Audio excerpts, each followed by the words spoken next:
अस्सलाम वालेकुम guys, I am Ali Sheikh.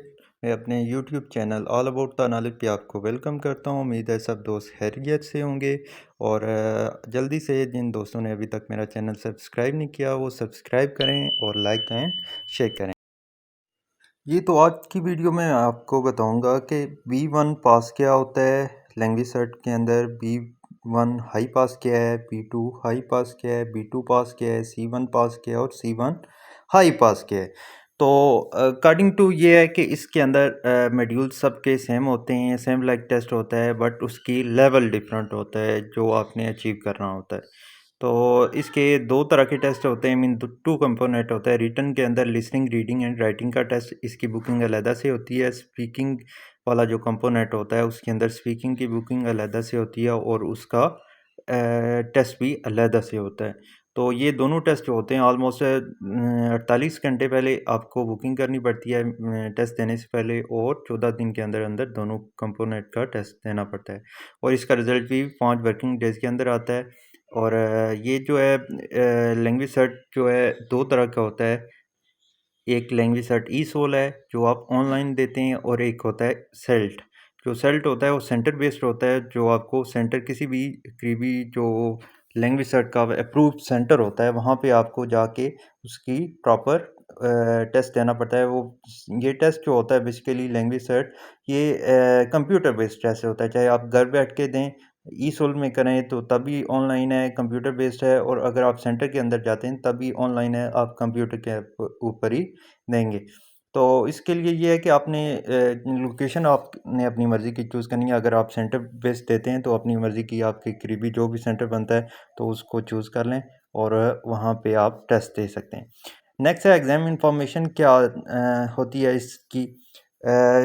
इसके दोनों जो कंपोनेंट हैं वो बहुत आपको मैंने जैसे पहले बताया, ये कंप्यूटर बेस्ड टेस्ट है और इसके लिए आपको कंप्यूटर और हेडफोन की और एक अच्छे इंटरनेट की ज़रूरत होती है, जहाँ पे आपको इजीली इन टेस्ट देते हुए किसी किस्म की डिफ़िकल्टी ना आए।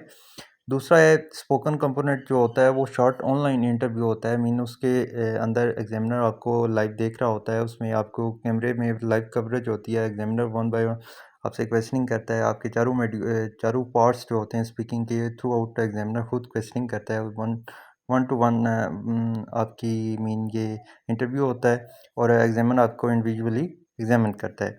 तो नेक्स्ट है रिटन कंपोनेंट जो होता है। रिटन कंपोनेंट के अंदर आपके ये लिसनिंग, रीडिंग एंड राइटिंग, ये तीनों कंपोनेंट आते हैं। ये जो होते हैं ये भी ऑनलाइन होते हैं, इसमें भी एक कैमरा में आपको मॉनिटर किया जाता है, बट ये जो हैं ये भी कंप्यूटर पे हैं। इसके अंदर एग्जामिनर आपको लाइव कॉल पे मीन किसी किस्म की डिस्टर्बेंस नहीं करता, बट आपको कैमरा पे चेक कर रहा होता है। अच्छा जी, इसके अंदर आगे रिटन कंपोनेंट जो होता है, रिटन कंपोनेंट के अंदर जी लिसनिंग, रीडिंग एंड राइटिंग है। लिसनिंग जो है 30 मिनट की होती है। ईच पार्ट जो है वो आपका 4 टोटल पार्ट्स होते हैं और हर एक पार्ट जो है 2 बार रिपीट हो सकता है। मीन आपको आइल्स की तरह वाला सीन नहीं है। आइल्स में 1 टाइम रिकॉर्डिंग होती है, यहाँ पे आप 2 टाइम रिकॉर्डिंग को सुन सकते हैं। नेक्स्ट आ जाता है reading and writing. Reading and writing के अंदर आपका 2 हॉर और 10 मिनट्स का ये मीन टोटल, और इसके अंदर ऑलमोस्ट 1 घंटा या 50 मिनट जो होते हैं आपका मीन रीडिंग के होते हैं। बाकी जो आपका टाइम होता है 1 घंटा 10 मिनट, वो आपका राइटिंग पे होता है। रीडिंग के अंदर भी 4 पार्ट्स होते हैं और 26 क्वेश्चन होते हैं, जबकि आइल्स के अंदर रीडिंग के 40 क्वेश्चन होते हैं। तो यहाँ पे multiple choice, gap filling, multiple matching, ये mean same like that reading होती है 26, बट इसके क्वेश्चंस होते हैं और 4 पार्ट ही होते हैं। तो राइटिंग के अंदर आपके 2 टास्क होते हैं। एक है 100 से 150 वर्ड्स उसके ऊपर लिखने होते हैं। मीन आपको किसी किस्म का फॉर्मल वे में लेटर या एप्लीकेशन लिखनी पड़ती है, या इस फॉर्म में मीन ईमेल करनी होती है किसी ऑफिशियल पर्सन को। दूसरा जो टास्क आपका होता है उसके अंदर 150 टू 200 वर्ड्स आपको लिखने होते हैं। मीन किसी भी ऐसे के ऊपर जो आपको पर्टिकुलर कोई भी टॉपिक असाइन किया जाता है एग्जामिनर की तरफ से, तो आपने उसके ऊपर 150 टू 200 वर्ड्स एक्यूरेटली वर्ड को काउंट करके, आफ्टर दैट जब आपका ऐसे कंप्लीट होता है तो उसको के बाद आपने ऐसे के वर्डिंग को जो है काउंट करना है, और आपने कोशिश करनी है जो वर्डिंग उन्होंने अप्रोप्रिएट बताई है, आई मीन 150 to 200 इसके दरमियान रहे, इससे ज़्यादा ना हो। इससे ज़्यादा हुई तब भी आपकी नेगेटिव मार्किंग होनी है, और इससे कम होगी तो तब भी आपके लिए प्रॉब्लम होगी। और जो आप राइटिंग करते हैं उसके अंदर grammar, accuracy, punctuation, sentence structure, ये सारी चीज़ें, टेंसेस वगैरह का बहुत अच्छे से ख्याल रखें, ताकि आपकी मीन गलतियाँ कम से कम हों और आपके बैंड अच्छे से अच्छे की तरफ जाएं। अच्छा जी, इसके बाद है स्पीकिंग। ये 3 मॉड्यूल जो हैं वो आते हैं रिटन कंपोनेंट के अंदर।